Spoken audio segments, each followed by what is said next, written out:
साथियों, आज देश पर्यटन को समग्र रूप में होलिस्टिक वे में देख रहा है। आज के समय में पर्यटन बढ़ाने के लिए 4 बातें आवश्यक हैं। पहला, स्वच्छता। पहले हमारे पर्यटन स्थल, पवित्र तीर्थ स्थल भी अस्वच्छ रहते थे। आज स्वच्छ भारत अभियान ने ये तस्वीर बदली है। जैसे जैसे स्वच्छता आ रही है, पर्यटन में भी इजाफा हो रहा है। पर्यटन बढ़ाने के लिए दूसरा अहम तत्व है सुविधा। लेकिन सुविधाओं का दायरा केवल पर्यटन तक ही सीमित नहीं होना चाहिए। सुविधा परिवहन की, इंटरनेट की, सही जानकारी की, मेडिकल व्यवस्था की, हर तरह की होनी चाहिए। और इस दिशा में भी देश में चौतरफा काम हो रहा है।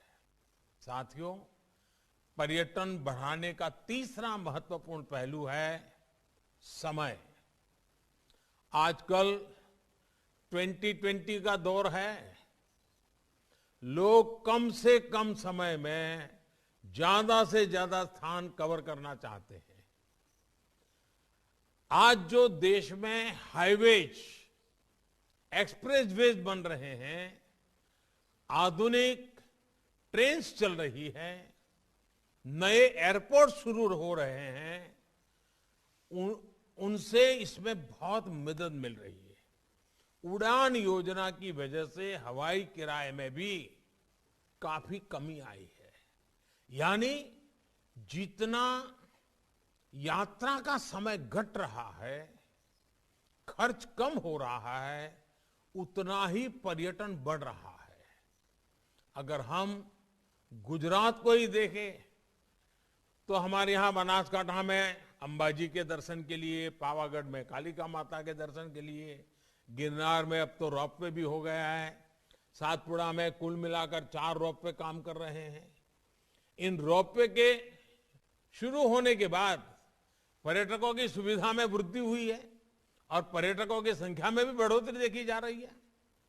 अभी कोरोना के प्रभाव में काफी कुछ रुका हुआ है, लेकिन हमने देखा है कि जब स्कूल कॉलेज को जो विद्यार्थी एजुकेशन टूर पर जाते हैं, उन्हें भी ये ऐतिहासिक स्थान बहुत कुछ सिखाते हैं। जब देश भर में ऐसे स्थानों पर सुविधाएं बढ़ रही है, तो विद्यार्थियों को भी सीखने समझने में आसानी होगी। उनका देश की विरासत से जुड़ाव भी बढ़ेगा। साथियों, पर्यटन बढ़ाने के लिए चौथी और बहुत महत्वपूर्ण बात है हमारी सोच। हमारी सोच का इनोवेटिव और आधुनिक होना जरूरी है, लेकिन साथ ही साथ हमें अपनी प्राचीन विरासत पर कितना गर्व है, ये बहुत मायने रखता है।